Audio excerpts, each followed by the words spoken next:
Little Lord Fauntleroy, страница 52. Chapter 4. In the morning, when Cedric saw his new pony, the Earl was so pleased that he almost forgot his gout.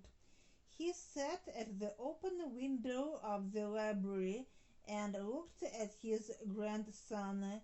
He wanted to see if the boy would show any signs of timidity. It was not a very small pony, and he knew the children often lost courage during their first lesson of riding. Страница 53. Fauntleroy mounted the pony in great delight. Wilkins, the groom, led the animal by the bridle up and down before the library window. After a few minutes, Fauntleroy spoke to his grandfather, who was watching him from the window. "Can't I go by myself?" he asked. "Can't I go faster?" "Do you think you could?" said the Earl. "I'd like to try," answered Fauntleroy. His lordship made a sign to Wilkins, who brought up his own horse and mounted it, and took Fauntleroy's pony by the leading rein. "Now," said the Earl, "let him trot." The next few minutes were rather exciting to the boy. Trotting was not so easy as walking, and the faster the pony trotted, the less easy it was. He was both rising and falling rather uncomfortably. He was out of breath and his face grew red, but he sat as straight as he could. The Earl could see that from his window. When the riders came back, Fauntleroy's hat was off. His cheeks were like poppies and his lips were set, but he was still trotting manfully. "Stop a minute," said his grandfather. "Where's your hat?" Wilkins touched his. "It fell off, your lordship," he said. Страница 54. "Is he frightened?" asked the Earl dryly. "No, your lordship," exclaimed Wilkins. "Are you tired?" said the Earl of Fauntleroy. "Do you want to get off?" "It tires you a little," admitted his young lordship frankly, "but I don't want to get off. I want to learn how to ride." The old Earl was pleased with his grandson. A faint color crept up in the fierce old face, and the eyes gleamed with joy and pleasure. He and Wilkins and the pony were close friends after that. Every day the country people saw them out together, cantering on the high road or through the green lanes. The children in the villages looked at the little brown pony with the young lord sitting straight in the saddle. Sometimes he stopped and talked with the children, and once he dismounted near the village school so that a boy who was lame and tired might ride home on his pony.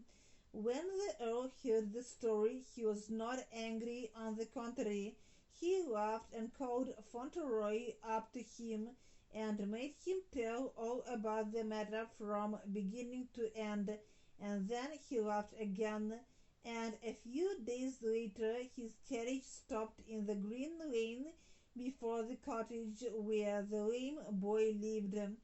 Fauntleroy jumped out of it and walked up to the door, carrying a pair of strong light new crutches.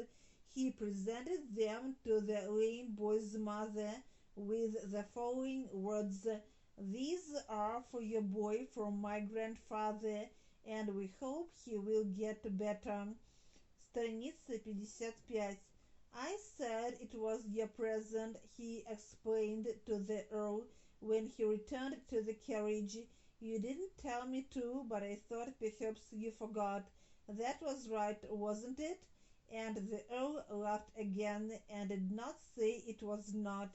In fact, they were becoming more intimate every day. Fauntleroy had no doubt that his grandfather was the most amiable and generous gentleman. Certainly, his own wishes were gratified almost immediately. Apparently, he could have everything he wanted and do everything he wished.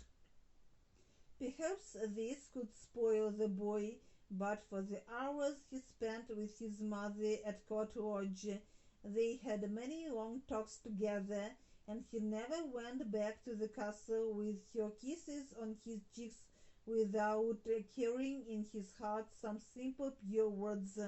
There was one thing which puzzled the little fellow very much. He thought over this mystery very often. Even his mother did not know how often he thought about it. The Earl for a long time didn't suspect that he did so at all. The little boy could not help wondering why his mother and grandfather never met. When the Earl's carriage stopped at Court Lodge, he never went out, and yet, страница 56, every day fruit and flowers were sent to Court Lodge from the hot houses at the castle. About a week later, when Cedric was going to visit his mother, he found at the door, instead of the large carriage and prancing pair, a pretty little brougham and a handsome bay horse. "That is a present from you to your mother," the Earl said abruptly. "She cannot go walking about the country. She needs a carriage. The man who drives will take charge of it. It is a present from you." Fauntleroy was delighted. When he reached Court Lodge, his mother was gathering roses in the garden. He flung himself out of the little brougham and flew to her. "Mommy," he cried, "could you believe it? This is yours. He says it is a present from me. It is your own carriage to drive everywhere in." He was so happy that she did not know what to say. She could not spoil his pleasure by refusing to accept the gift, even though it came from the man who considered himself her enemy.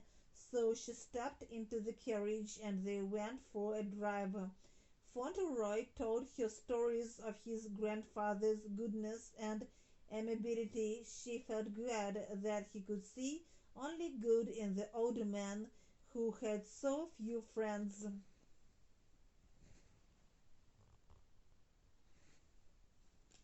The next day after that, Fauntleroy wrote to Mr. Hobbs. He wrote quite a long letter and brought it to his grandfather to be inspected because of the wrong spelling. Страница 57. "Do you miss your mother very much?" asked the Earl, reading the letter. "Yes," said Fauntleroy, "I miss her all the time." He came up to his grandfather and put his hand on his knee. Looking up at him, "You don't miss her, do you?" he said.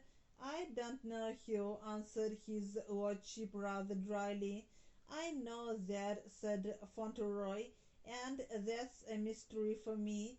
Mommy told me not to ask you any questions, and I won't, but sometimes I can't help thinking. But I'm not going to ask any questions, and when I miss her very much, I go and look out of my window. Her light shines for me every night through an open place in the trees. It is a long way off, but she puts it in her window as soon as it is dark, and I can see it far away, and I know what it says." "What does it say?" asked my lord. "It says, 'Good night, God keep you all the night,' just what she used to say when we were together. Every night she used to say that to me, and every morning she said, 'God bless you all the day.' So you see I'm quite safe all the time. quite, I have no doubt, said his lordship dryly, and he drew down his beetling eyebrows and looked at the little boy so fixedly and so long that Fauntleroy wondered what he could be thinking of. Страница 58. Helpful words and notes in great delight, с большим удовольствием, up and down, туда-сюда, взад-вперед. The faster the pony trotted, the less easy it was. Чем быстрее пони бежал рысью, тем было труднее для Седрика. Was out of breath, запыхался, потерял дыхание. So that, чтобы. On the contrary, напротив, совсем наоборот. But for, если бы не. Could not help wondering, не мог не задумываться. Even though, даже если. God keep you, храни тебя Господь. God bless you, благослови тебя Господь.